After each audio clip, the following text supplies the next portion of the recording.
Hey everybody, this is Colin G. Murphy and welcome to show 44 of Colin Podcasting About Real Estate.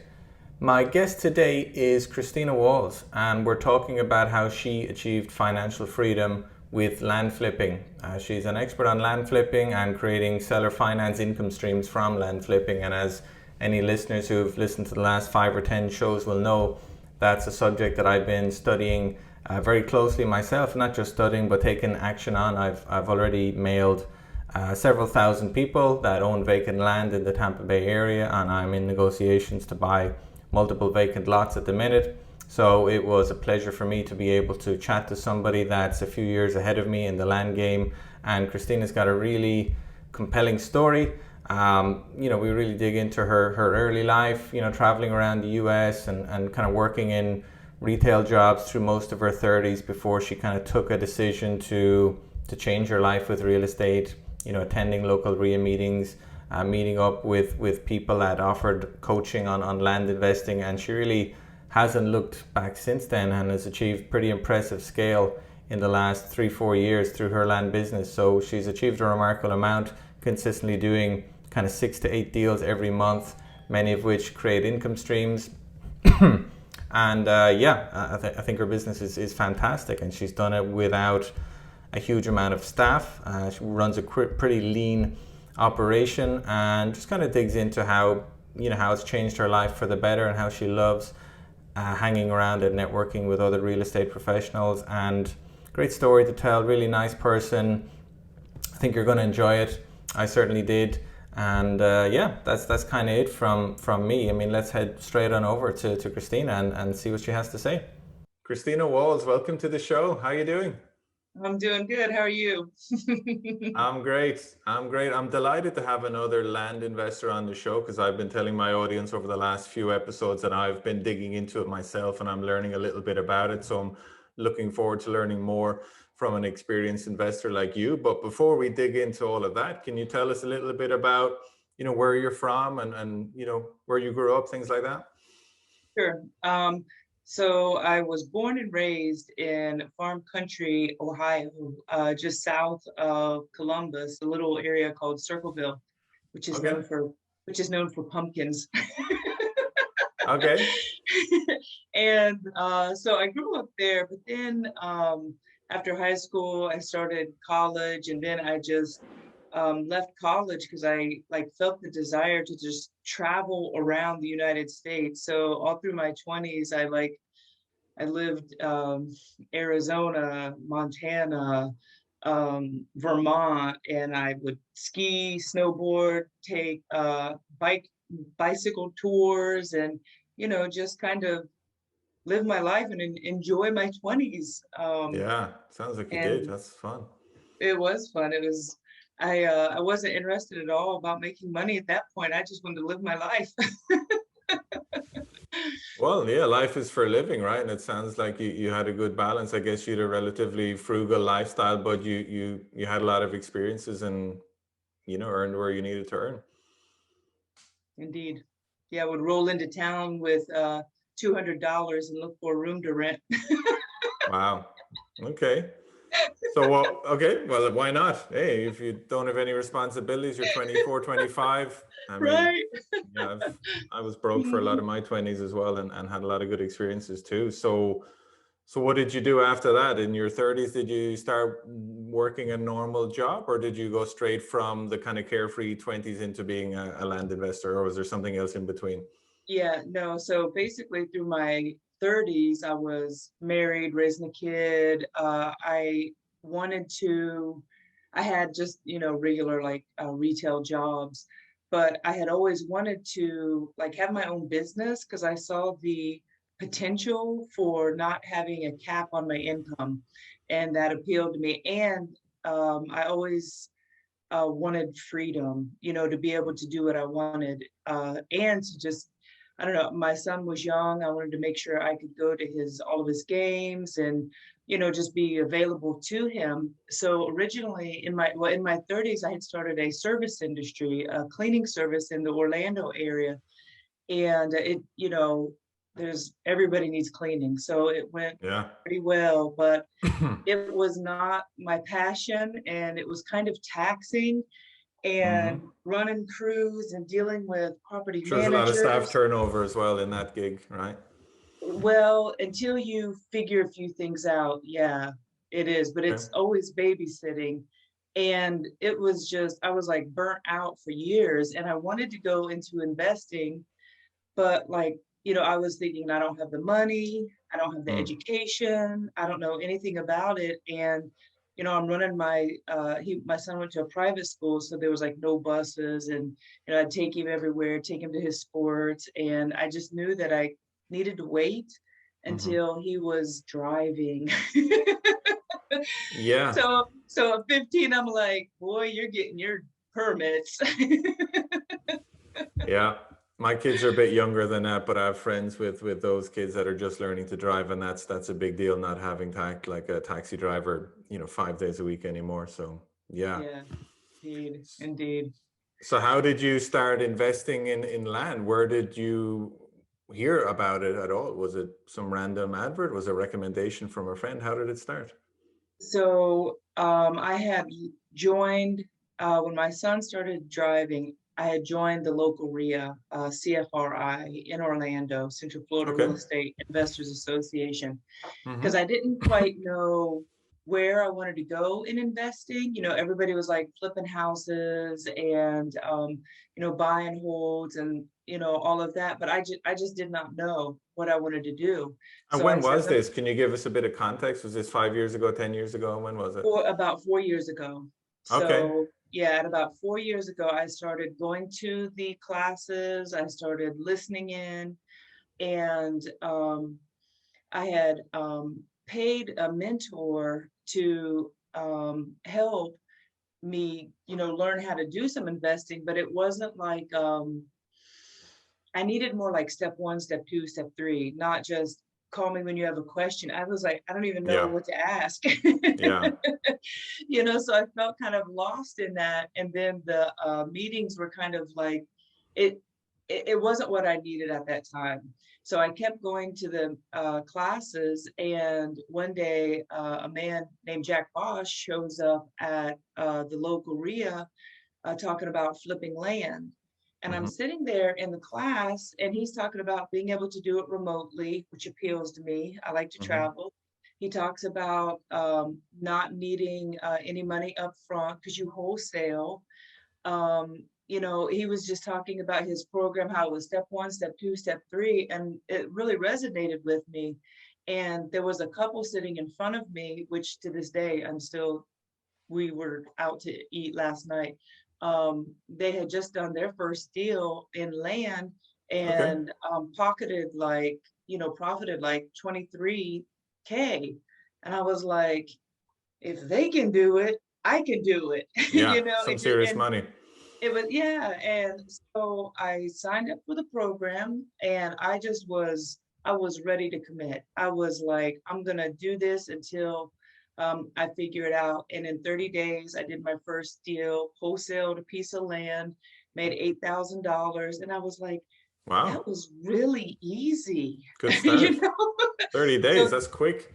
it was quick, but so not everybody does it in 30 days. But kind of what happens with me whenever I get into something, I literally feel this pull inside, like I'm gonna get it. Hmm. You're I you're think a you're lot all of in, guns people, blazing.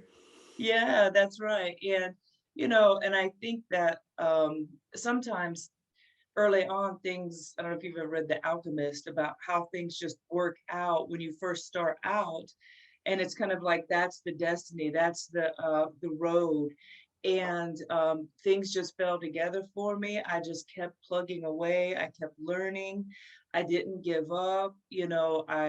I stumbled over like the technology of things. I was like, oh my Yeah. gosh, I've never worked with Excel spreadsheets. I don't know how to mail merge. you know, Yeah, that can get tedious. it is. And there was just little things that I didn't know how to do, but I committed to learning the process. And after a while, it's just repeat, repeat, repeat. Yeah. So can you recall, so talk us through your early success, that 30-day deal, and then maybe talk us through like an early failure where you kind of tripped up a little bit, just to give us an idea of how both can happen. Mhm. So the first deal is I had pulled a list from the county Okay. um, that was tax delinquent. And so people that had land that were delinquent in their taxes. And I literally was like going record by record. So I was Mm-hmm. kind of cherry picking. And I sent this guy a $2,000 offer on a piece of land in a community.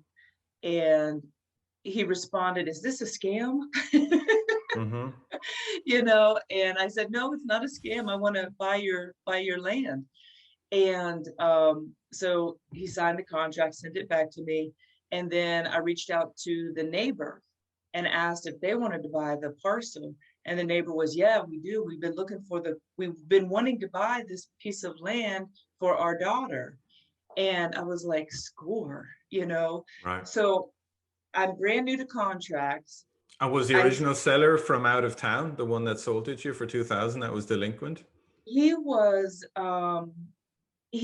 in Florida, which is Okay. where the lot was, but he was having some financial problems, and he just wasn't paying it. And so it Fair actually enough. was a win-win situation. He needed about $2,000 to catch up on his mortgage so he wouldn't lose his Right. house.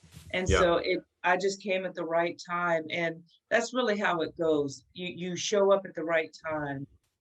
But you got to put it out there first, you So you're know. able to put it under contract with this gentleman for 2000, and then you're able to reach out to someone who lived literally a lot or a couple of lots down that was interested in buying it for their daughter for what, 10,000? Yeah, well, it was a little over 10,000 because there were like closing costs, and stuff like that. Yeah. I think it was like maybe 12, something like that. Wow.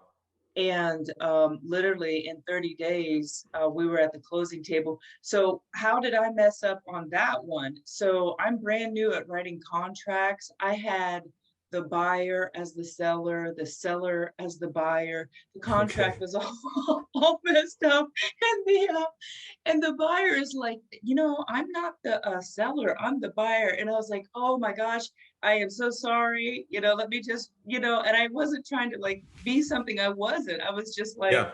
okay, let me correct it. I Hmm. wasn't like, this is my first deal. I was just like, oh, my bad, let me correct it. And we were able to just go to the closing table. And I find that whenever you do make, little mistakes, you just kind of don't make a big deal about it. You don't get upset about it. You just redirect, because some people can get worked up over these things, but it's really not worth it. No, and you used a regular closing agent to transfer the title from one person to another? Yeah, we did. I used the title company, right? I didn't know how to self-close or anything at that point, and it would not have been something that I would have ventured into. I do now on inexpensive lots, I'll self-close, but not on Yeah. not on some. Yeah. That's great, but still, that's off to a great start. $8,000 sale, and doesn't sound Sure. like it took you very long to get it done either. I mean, any other early experiences that didn't work out so well, where you might have bought something that you couldn't make money on, or something that turned into a real pain, or has it been relatively smooth? No, I've never lost money. I've sold every parcel that I've gotten under contract except for like properties that so in my contract it says I will close on or before 6 months. So it gives me 6 months leeway. And sometimes during those 6 months, I find out that there's issues with the property, like liens that just cannot that kill the deal. Right. Um, there might be HOAs that just kill the deal. It Hmm. might be a parcel in a undeveloped community where the landowner is responsible for putting in the road that's not developed, kills the deal. Who's Hmm. going to spend $100,000 for paving roads, putting in sewers? It's just not going to happen. Yeah. Um, so that's just part of the game. That's part of the business. Hmm. I've never lost money on But any you're deals. not putting down any money on those. You're just putting them Mm. under contract, and then if you find out something, you're you'll pull out Right. and say, no, it's not going to work. And Okay, that then makes sense. what I'll do also is I'll buy property outright and I'll sell it on terms to create cash flow. So I've got a bunch of some are notes and some are just lease purchase agreements. And that was kind of like a deal changer for me because I was like, ooh, this cash flow's nice. That sounds very interesting. Can you talk us through a hmm recent deal where you did that, where you offered a lease purchase or seller finance? Sure. I mean, I have a bunch of them, but I mean, last month I did three. So, and they Wow. usually happen on properties that are a little less expensive, like under 20,000. I have only one that's like 50,000, Mm-hmm. but like I got a parcel again for $2,000 in North Carolina, and I purchased it outright cash because I knew it would probably be a decent seller financing deal. And some are better seller financing deals than other ones. It just and after you're doing deals for a while, you kind of realize like the 20,000 and below are good seller financing. So I'll just oftentimes buy those cash, knowing and encouraging my buyers to uh, seller finance. So I got the lot in North Carolina. I paid like $2,000, put it on the market for like 24, Wow. and I offered it at $2,000 down, which pretty much covered my cost. And then Mm-hmm. I think he pays me like 350, $400 a month, or no, he actually the loan is at like 350, but he pays $500 a month. And what does that work out at? Is that a 5, 7 year loan, and what's the interest rate? It is a 5-year loan at 8%. 5 year loan at 8% principal and interest. Principal, interest, and a service fee. Wow, that's really good. And do you use a servicing company to service that for you, that they can do the admin on that and chase them if they're a week or two late, or do you have someone in your office that does that? Yeah, I have my accountant. She does it. Okay. And so, in a place like Florida, a judicial state, where foreclosures can be expensive if somebody defaults on their mortgages, what do you do, uh, or what's your plan for seller finance deals that you have that don't work out? How do you get the land back without spending silly money on a $5,000 piece of land? I don't create a note. I do lease purchase agreements. And in my lease purchase agreement, if they default, I send them a letter. I say, hey, pay up. If they don't pay, then I send them another letter saying I'm taking the lot back. I take the lot back and I remarket it and I sell it again. So can you explain to us the difference between a lease purchase agreement and a note for people Yeah. that don't know? Yes. So the lease purchase agreement it's a oh, let me say it the other way. A note is whenever the deed gets transferred into somebody's name, and Hmm. it's recorded. It's a recorded instrument. The lease purchase, the property stays in my business name until it's paid off. And if they default, then I don't have to foreclose. On a note, you have to foreclose because it's already deeded into their name. But the lease purchase is still in my name. And whenever it's still in my name, I have restrictions on what they can do with the land. They can't do anything that would require pulling a permit because it's too big of a liability on me. And they can maybe clean it up, Right. which is advantageous to me if they default, But could they put a mobile home on it, for example? Not if it's a lease purchase, because again, that requires a permit and it's still in my name. So a lot of times people will buy these properties wanting to pay them over the course of time because it's a future. They're going to like maybe put a mobile home on it in the future. They're going to build on it in the future. Hmm. And so while they're still living in their home, wherever, then they're paying this property off and, doing whatever. So it really is a win-win situation for them and for me. That's interesting. So you said when you're advertising these deals with the seller finance or the lease purchase agreement, you're saying, if you take this agreement, you can't do anything to it until you make all of the payments on the property. So in my marketing, I pretty much just say the down payment and the monthly payment.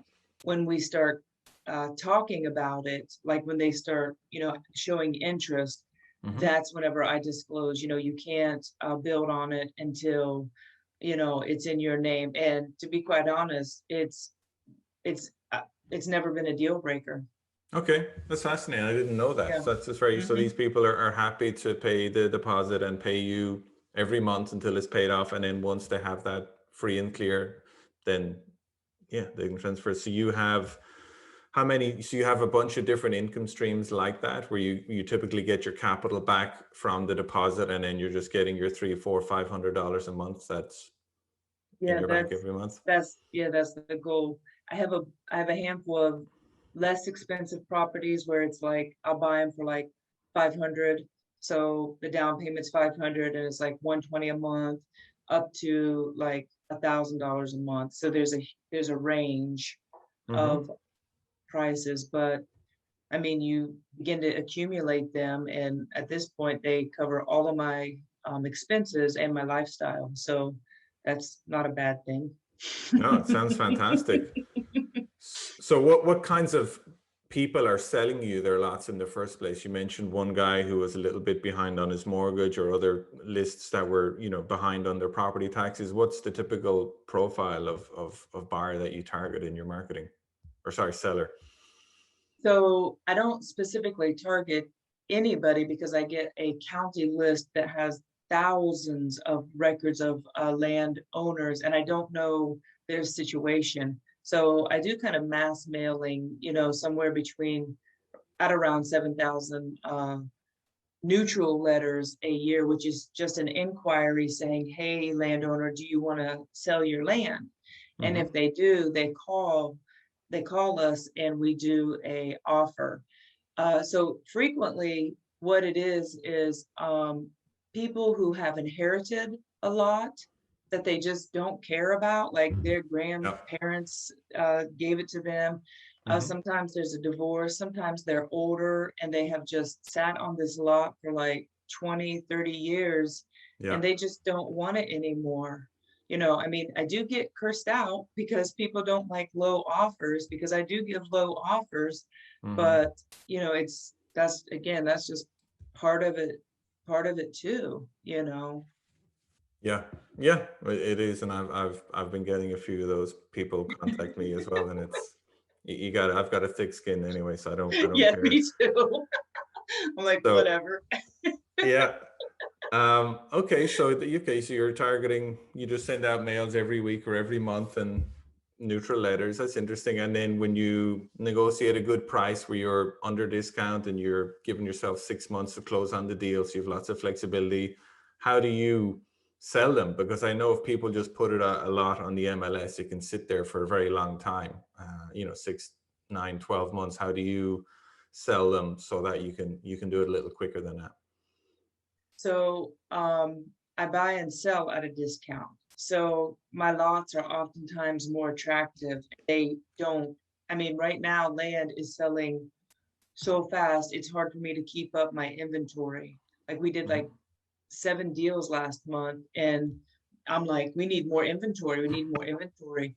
Mhm. And so on the higher priced properties, we put them under, we put them in the MLS, like a brokerless MLS or through a realtor. It depends on which state, because I have the contract, I'm not the owner.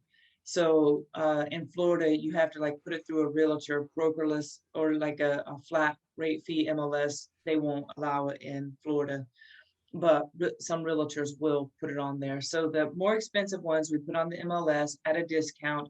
The less expensive ones I just put on Facebook Marketplace and in the groups and on Zillow. And Wow. to be Okay. quite honest, Facebook Marketplace sells my inexpensive lots, 20K and below, um, sometimes in days. No I kidding. mean, but you have to work with marketplace because your lots sometimes will be like on the market but like invisible for a while, and then all of a sudden you renew it or you tweak the ad, and then you get all this activity. So Facebook is a little bit you have to like have a good relationship with Facebook. Yeah. Yeah, I've heard it's pretty easy to get blocked and, temporarily, Yeah. banned, and you don't know what you did other than, put a picture that was a little weird according to their algorithms, or write a word that looks innocent, but their algorithm picked it up in a different way. So yeah, I agree. It's a bit random, and you might think you know it, and then you wake up and it's a new month and they've changed the rules, and you're on the merry-go-round all over again. Yeah, I was on the merry-go-round for when I first started. Like I didn't have marketplace. I was getting blocked all the time, Hmm. and now it's been about 2 years, and you know, we're doing good so far. Yeah, it sounds like it. So how many deals do you think you would do in a typical year? So typical year, well, last year we did probably about 40 or 50, and Great. yeah, so this year we're increasing our efforts, and we are selling a lot more. So I'm assuming this year I'm hoping to maybe 60 to 80. If I hit 100, I won't be sad. Yeah. And so what's your average? Are you mostly in the sub $20,000 range? I mean, what would you say your average kind of purchase and resale price is? What does it vary a lot? Well, probably across the board average, the profit would be somewhere between 7 and 10,000. And but then you get, a $50,000 deal, and Hmm. I haven't yet closed on my first $100,000 deal, but I've got two right now that are sitting on the books that I'm marketing. So I'm hoping to close those within the next 2 months. That's exciting. That is exciting, yeah. So and again, those ones go to the MLS. You don't sell those on Facebook Marketplace. And I can imagine, I mean, clearly most folks would need to be doing it for a while to build up the experience needed to do the $100,000 deals. But if you're wholesaling them and you have some knowledge, it's not like you necessarily need $100,000 in the bank to do it, do you? And it's the same amount of Well, work buying and selling it than a $10,000 deal, right? so I have a friend, her first deal was $100,000 deal. I was like, oh, that's fantastic. So I think what it boils down to is your level of confidence, Hmm. because sometimes people see that $300,000 mark and they're like, oh my gosh, should I do it? You can't think about it as it's a $300,000 deal. It's just a deal. Hmm. And I think it does take some confidence. I didn't get the spread. I was making offers. I just didn't get a deal that had that spread. And then literally in 1 month, I get two of them. So, What but what I've, kind of spreads do you get? Because clearly there are different spreads. You're not, you might buy one for 5 and sell it for 20, but you're not going to buy for 100 and sell for 400. What kind of spreads are you getting at that higher range? so the two that I have now, I've got one, the contract is at 360, and I've got it on the market for 5. And it's Wow. a gorgeous lot, right, that leads out to the Gulf of Mexico, Punta Gorda, gorgeous, beautiful, over an acre lot. And then another one is it's like a 6 acre lot, and I think we have it for like 260, and we got it on the market for about 260. I think it's like we're like in the $380,000, something like that, or $90,000. I think the one that goes into the Gulf of Mexico Hmm. will sell faster because And would it's you be expecting a cash buyer for those, or would somebody? absolutely, Yeah, you'd need someone with pretty deep pockets that's going to build, a mansion or very expensive house on correct. that lot. Yeah, that's right. Yeah, so at that price point, to be quite honest, at that price point that you have cash buyers, anything above 50,000, it's pretty much cash deals. It's the little cheap lots, like the $6,000 lots, where Hmm. people want to, sell or finance it, which, that's fine with me. But the higher price land, it sells cash, So there's and no it's banks that will finance someone to buy a lot and then finance the construction afterwards. Does that happen? I believe it does happen. Hmm. I believe some builders will include the land in the build. I'm not 100% sure, but I believe that they do. Some of them do. But, again, if you're going to build $1 million house, you may very well have $500,000 to buy a gorgeous lot that goes straight into the Gulf of Mexico. Yeah, that's an exciting deal, or two It's exciting deals. Those big exciting. ones, more exciting. Well, I mean, they're all good. I mean, when you see the profit margins, it's all good fun, and I love those income streams as well that you generate on the cheaper ones. But yeah, it's nice to have those home runs. If you buy one Yeah. for 200 and sell it for 300, that's fantastic. So, so it sounds like you've had a pretty dramatic kind of 3, 4 years, Christina, compared to, the 10 years prior to that. I mean, how has this experience kind of changed your life since you started picking up speed with this whole land investment gig? Oh, so there have been changes that I just did not foresee coming. The first thing that happens whenever you begin to like do what you want to do is you begin to, and it starts working out, you begin to have confidence and you begin to realize, wow, this isn't a dream, I can do this. Hmm. And then what kind of happens is you start attracting people that are of that same mind frame. And in the land community that I'm in, it's the Land Profit Generator, there is so much support and encouragement. And I have, like, at this point, um, some of the things that has happened in terms of my mind frame, that has probably been the biggest um, thing that's happened that I did not foresee coming. I didn't foresee, I had never in the past, been sitting across from other investors where they're like doing hundreds of thousands of dollars in deals, and here I am, and they're my friends and they're my co-investors. Hmm. And our conversations aren't always about deals. What I find to be so encouraging is that our conversations are more about where my mind frame is. What's blocking me from getting to where I want to go in the future? And this is something that I just didn't foresee, and the support that I never had in any other career. In terms, like yesterday, we were in Orlando. There was like 11 of us, and we went like skydiving, and then we all went out to Wow. eat. Well, indoor skydiving. Indoor skydiving. I wasn't Indoor jumping out of a plane. skydiving. Okay.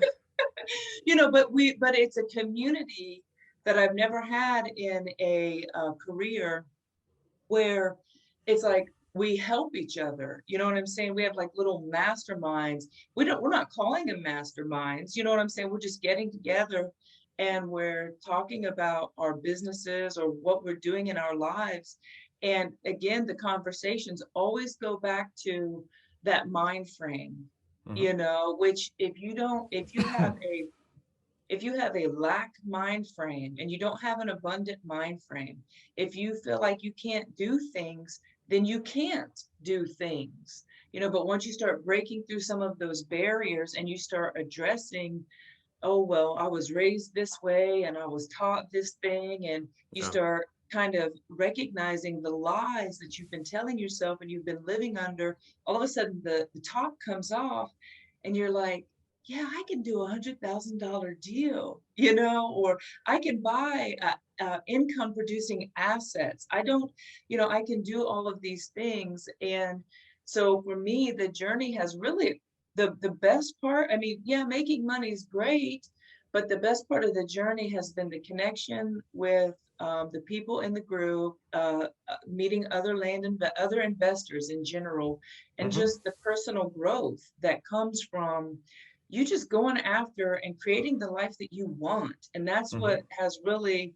changed my world, is like I literally know I can create the life that I want. I want. I don't have to live Right. under other people's rules. I travel a lot, and I don't have to be like, oh, I got to save up money for 6 months to go on vacation. I can just go buy a plane ticket and go somewhere.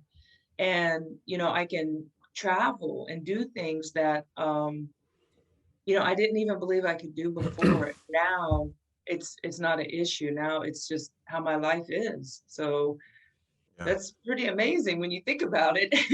It is. Real estate can really give you a dramatic amount of freedom, and in a pretty short period of time, if you're focused enough and you have a little bit of luck, in 2 3 years, it can totally turn your life around, and give you that freedom to buy those tickets, and design your own lifestyle, and have that location independence, or that financial freedom, or whatever it is you want to do, or spending more time on, with family or kids, or volunteering, or doing more deals and networking with like-minded people, which I agree, that's a game changer, when you go from just hanging around your old buddies or your neighborhood buddies, to networking and meeting, and building relationships with people doing what you're doing, and people ahead of you and people below you that you can help. That's a whole other thing. So is that all from, Jack Bosch, you mentioned at the beginning, is that all from his group of companies? You want to tell us a little bit about that kind of group you're in, and how that whole how that helps people that want to get started? Sure, yeah. So it's Jack and Michelle Bosch. They're the founders of Land Profit Generator. Hmm. And that is the program that I learned to do land in. I also have a group of friends also co-investors through the local RIA. That's important too, to have local Gotcha. people too. But the we call it LPG, Land Profit Generator. That's where I learned to do it, and it literally was a step-by-step program, which is what I needed. And literally, it's a video. You can do video one, and it's a module. It shows you what to do, what step one is. You can apply it. Step two, apply it. Step three, apply it. And the only way you don't get success is if you don't apply it. You know what I Hmm. mean? It's like you have to take the action. Yeah, And knowledge I'm without action is pretty pointless, isn't it? totally, it's like reading a bunch of books and not ever doing anything with that, Hmm. and so I started doing that, and then they brought me in as a coach. So I'm a coach for them as well, and I'm an ambassador for them. And I'm completely in love with the program. Not only do I know it works, but I know it works in other people's lives. And so I originally started out just going through the program. And then Hmm. one of the things that I struggled with in my previous business was scaling. Hmm. I would get to a level and I was like, man, why can't I go any further? And I was missing some kind of business skills. Like I had a business, but I didn't know how to run the business. Okay. And so I had reached out to uh, the LPG program and said, "Can I get some coaching?" They offer coaching. So I went through coaching, and they helped me scale my business. And it was really like learning what the key performance indicators are. What do I have control over? What do I not have control over? Because you can be like a great doctor, but not know how to run a practice. You Hmm. can be, I can negotiate and do deals, but I had a hard time growing my business. And so I struggled in that. And that's one of the things that the coaching helped me. The coaching helps with like beginners. It just depends. There's all kinds of options. And again, there's like a private group. So there we have on Facebook, we have a great community. They have events and stuff like that. And it's just a program that resonated with me and worked. Hmm. And I just committed to it, and I'm in Sounds it. really good. And I'm curious, so what kind of people, you mentioned you did 7 deals last month. So what kind of people do you need on your team or in your business, both in like your inner circle and your outer circle? What have you built to do that? Because presumably you're not doing everything yourself. I have organized the business so I don't need a lot of people. I have one assistant that's kind of full time, part time, and I have my accountant, and I have my son who just part time will like pull pictures and stuff like that. But for the most part, my assistant pretty much handles everything. So it's just me and her for the most. My son, he's 19. I just pay him to pull pictures. It's a So what little what gas money. what kind of tasks does your assistant have then? What's her role? So what she does primarily is property research. So when we mail out, we get all these people that call in, and she addresses the calls. She logs in their information to my software. She then runs comps to find out how much the market value is on the land. Hmm. She sometimes she sets the offers in the calculator. I mean, in my software. She helps with. She pretty much does most of the due diligence when we get contracts in. We have to find out what it's zoned for, what the use codes are. Just basic. Where's is it have well and septic? She pretty much does all of that. She also does some pictures too. And I mean, she skip traces. She just does a lot of Yeah. stuff for Hmm. me. And like I don't have to work every day, but Hmm.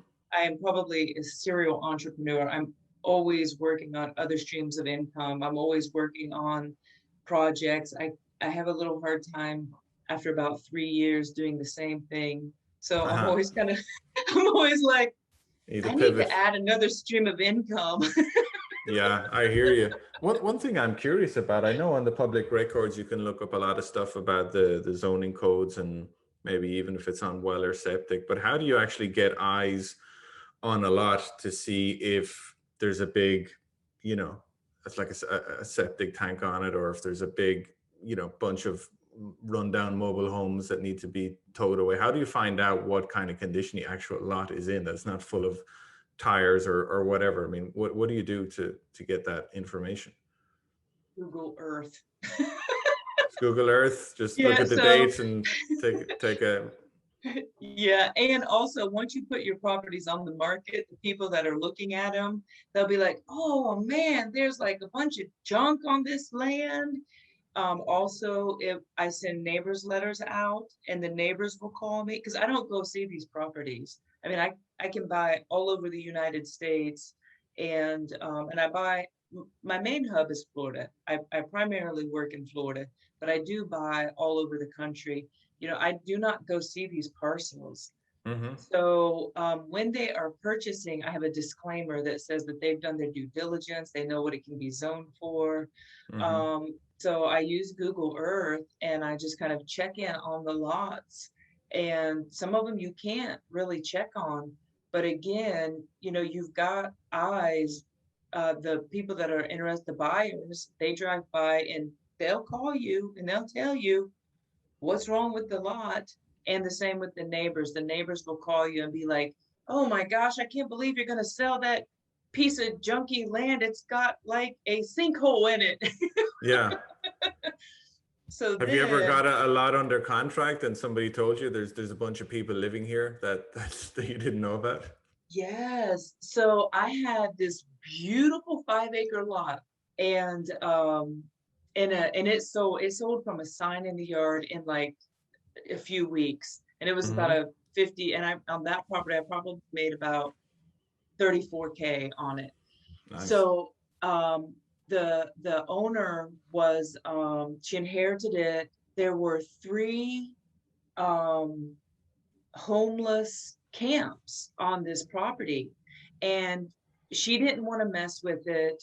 So I purchased this property outright for like 20K, Okay. and so I called the sheriff up, and it was like 20 minutes from my house. So I drove Oh, over there, and okay. so it wasn't a big deal. And there were like all these homeless people on it. So I put a sign in the yard and I said, "Hey, I'm about to buy this lot. You guys have 30 days to get off."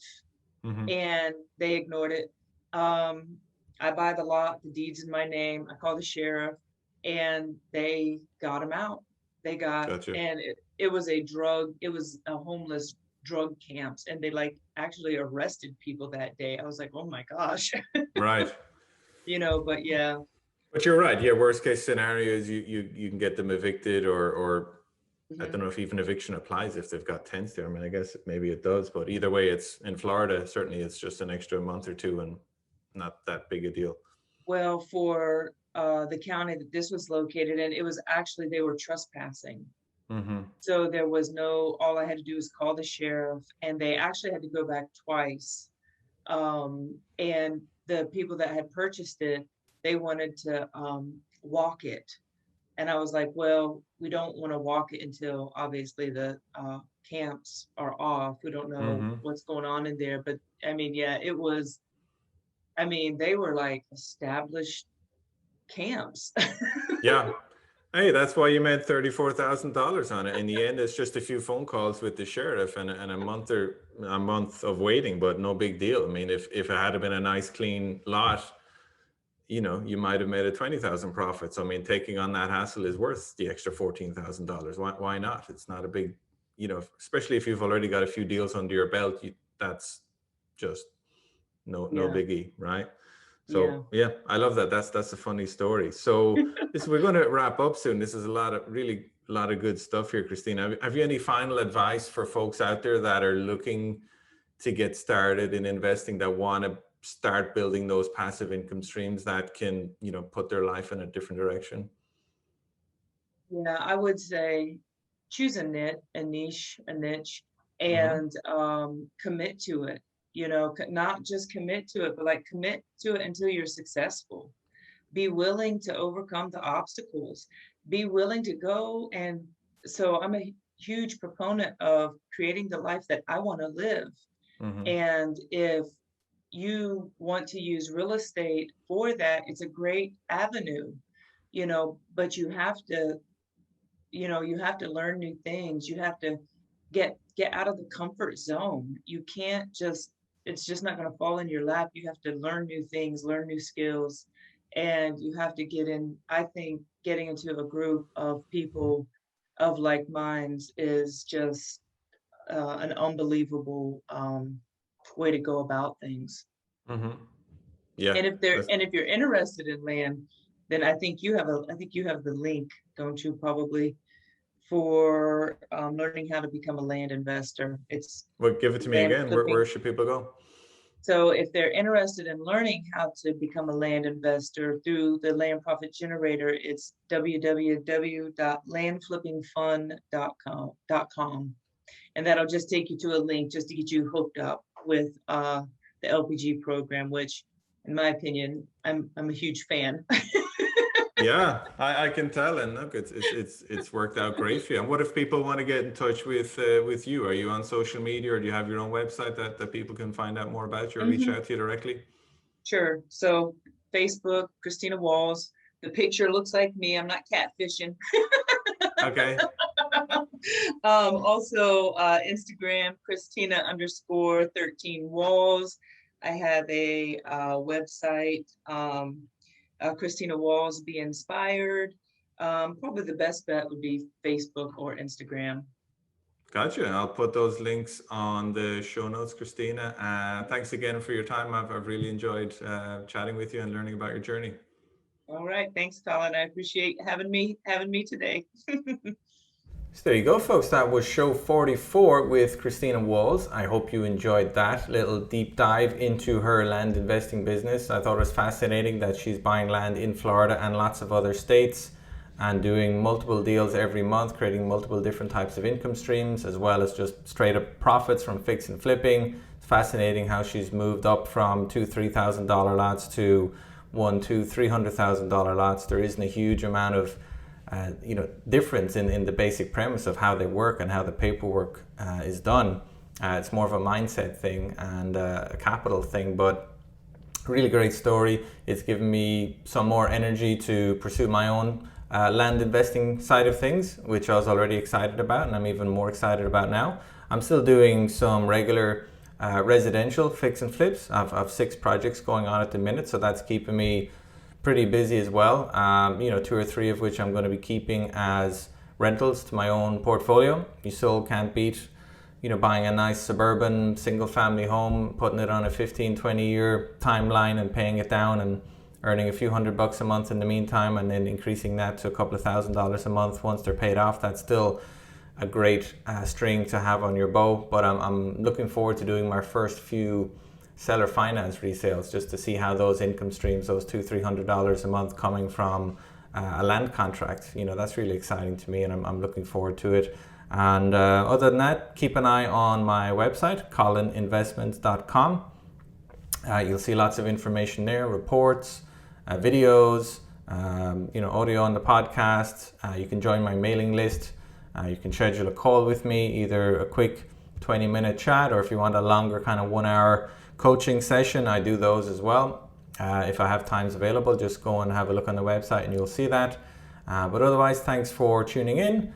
Give me a like or a review if you have a minute. Say hello to me on social media, and I will see you again real soon for show 45. But that's all from me today, guys. Take care. Bye-bye.